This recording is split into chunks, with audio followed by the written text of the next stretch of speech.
Anonymous from Veracruz, Mexico, and the world, we want you to know that a member has been kidnapped when he was doing paper storm in our city. We demand his release. We want the Army and the Navy to know that we are fed up with the criminal group Zetas, who have concentrated on kidnapping, stealing and blackmailing in different ways. One of them is charging every honest and hard-working citizen of Veracruz who busts their ears working day after day to feed their families.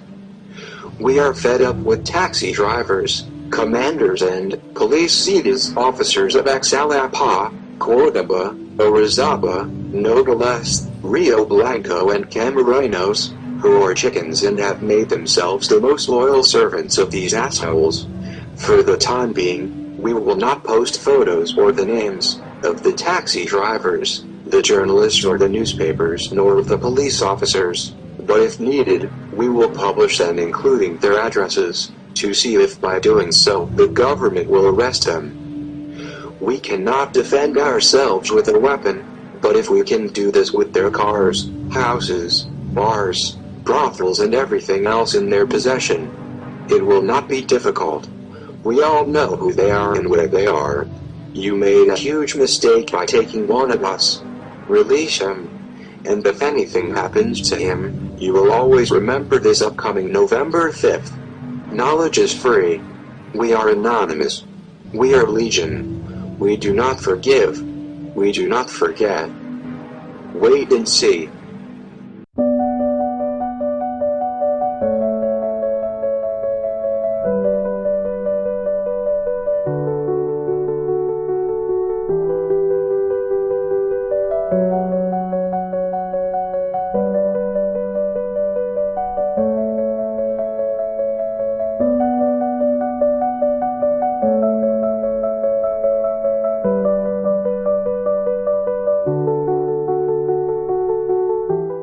Have you ever wondered how much damage a hacker community could do to powerful groups in the real world, even armed gangs? How effective can attacks carried out over the internet be in the real world? Of course, fighting bullets with code alone seems difficult. But it's not impossible. In the fall of 2011, a clash between the world's most dangerous hacker group, Anonymous, and the ruthless drug cartel Los Zetas demonstrated exactly that. Anonymous emerged during the early days of the internet, when it was still free and unregulated, and quickly became the world's largest hacker group. It launched attacks against governments, major corporations, and even politicians. They took down websites, exposed confidential information, and advocated for everyone's right to access information. They fought against censorship and information monopolies on the internet. However, 2011 was a turning point for Anonymous. In response to increasing censorship and control policies on the internet, they launched a campaign called Operation Paper Storm. But this time, their actions would not remain confined to the virtual world. They would spill over into the real world. Los Zetas was one of Mexico's most powerful and ruthless drug cartels.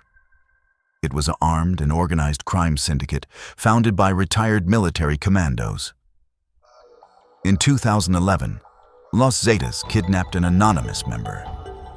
This was the greatest threat Anonymous had faced to date. Because this time, they were up against an enemy that couldn't be fought with just internet laws and courts.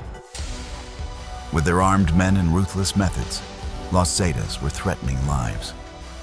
Anonymous, however, hacked into a wide network including police officers, politicians, and taxi drivers who had been bribed by Los Zetas, gathering confidential information. This information included the cartel's weapons depots, safe houses, and leaders' communications. Anonymous publicly released this information, threatening Los Zetas and announcing its willingness to collaborate with the Mexican military. This information posed a significant threat to Los Zetas, as rival cartels and security forces would now be aware of their exact locations. This situation made the cartel a prime target. However, Los Zetas did not remain idle. They tortured the anonymous member they had kidnapped, but later released him. Additionally, they issued threats against many anonymous members and supporters. This situation sparked a major debate within Anonymous. While some wanted to continue the operation, others thought there was no need to risk their lives and withdrew. Operation Paper Storm thus became one of the rare examples of a virtual world freedom struggle being halted by real-world threats of violence. Only 10 out of the 34 core members of the Los Zetas cartel survived. The rest were killed or captured. Anonymous managed to capture a member of this powerful cartel, which even governments couldn't handle, and dealt a significant blow. Although they achieved a major victory, they painfully realized how dangerous the real world can be.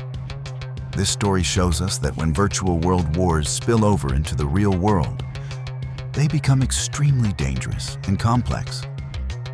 Even a hacker group can directly confront a cartel with military power, but the cost can be heavy.